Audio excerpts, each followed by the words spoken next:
Road તૂટેલો હોય તો આર્થિક રીતે નુકસાન જાય, શરીરના હાડકાં તૂટે. હવે તો આ રોડ તૂટે છે ટીબી પણ કરી દેવું છે. કયો રોડ છે આવો જોઈએ, જાણીએ, સમજીએ.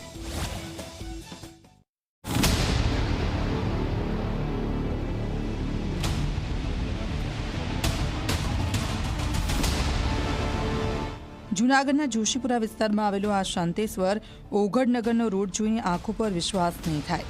ડામર તો ક્યાંય નજરે પડતો નથી.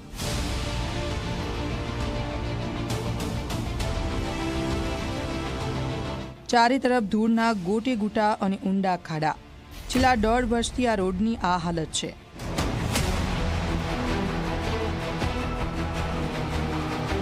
ભૂગર્ભ ગટર અને પાણીની લાઇનમાં કામ માટે રોડ ચારો તરફ ખોદી નાખવામાં આવ્યો છે, પરંતુ પુનઃસ્થાપનાનું કામ ક્યારે થશે એની કોઈને ખબર નથી.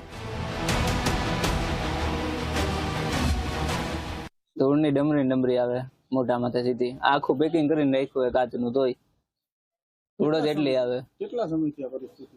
સમય વર્ષો વયા ગયા. શું માંગ છે તમારી? રસ્તા કંઈક કરે તો માંગ છે. વેરો ભરો છો? ચાલુ છે, વેરા ભરીએ, બધું ભરીએ. કોઈ આવ્યું જોવા? અહીંયા કોણ જોવા આવે? રસ્તો બંડલ છે, હાઈલા જેવું જ નથી. 2 વર્ષથી ભોગવી છે. આમાં વચાર થીગડા માર્યા હતી નહીં, ખોઈદા પછી તો આવ્યા જ નથી કઈ. શું માંગ છે તમારી? રસ્તો બનાવી દઈએ તો ઘણી. રસ્તો તો હાઈલા જેવો થવો જોઈએ ને. ધૂળની ડમરી ઉડે છે, હાઈલા જેવું નથી. પાણીના ખાડા ભર્યા અમુક જગ્યાએ. તો હાલવે 2 વ્હીલ આગળ તો વિચાર કરવો પડે. આ ધૂળના કારણે અહીંના રહેવાસીઓના આરોગ્ય પર ગંભીર અસર પડી રહી છે. બાળકો અને વૃદ્ધોને શ્વાસની તકલીફ થઈ રહી છે. વાહન ચાલકો અને રાહદારીઓ દરરોજ અકસ્માતના જોખમો વેઠી રહ્યા છે. અનેકવાર અકસ્માતો પણ થાય છે. છેલ્લા 3 વર્ષથી આ પરિસ્થિતિ છે. ધૂળની ડમરી ઉતરે છે, એક્સિડન્ટ થાય છે. આમાં ઘણા લોકો પડી ગયા છે, ફ્રેક્ચર થયું છે. એવો બિસ્માર હાલતમાં રોડ છે. કોઈ આનું ધ્યાન આપતું નથી.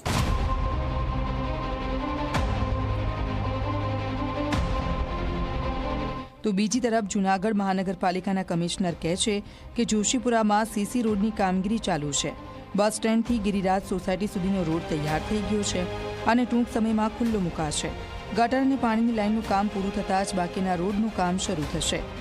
અત્યારે ઘણા બધા એરિયામાં ઓલરેડી રસ્તાનું કામ ચાલી રહ્યું છે. જેમ કે ગિરિરાજ રોડ પણ છે, એ લગભગ આપણો તૈયાર થઈ ગયો છે અને થોડા દિવસમાં એ પણ ખુલ્લો મૂકવામાં આવશે. એનું ક્યોરિંગ પીરિયડ ચાલી રહ્યું છે અત્યારે. આપ જાણો છો કે સીસી રોડ બનાવીએ ત્યારે આપણે 15 થી 20 દિવસનું ક્યોરિંગ પીરિયડ આપવું પડતું હોય છે. એ સિવાય પણ આપણે ઘણા બધા જે અત્યારે આપ જાણો છો કે ભૂગર્ભ ગટર અને પાણીની પાઇપલાઇનના ઘણા બધા કામો આપણા જૂનાગઢ શહેરમાં ચાલી રહ્યા છે. અને જે પણ જગ્યા ઉપર ભૂગર્ભ ગટર અને પાણીની પાઇપલાઇનના કનેક્શનોની લાઇન અપાઈ જાય ત્યાર પછી આપણે રસ્તા બનાવવાનું હાથ ધરેલું છે. ઘણા બધા વિસ્તારમાં અત્યારે રસ્તાની કામગીરી ચાલુ છે.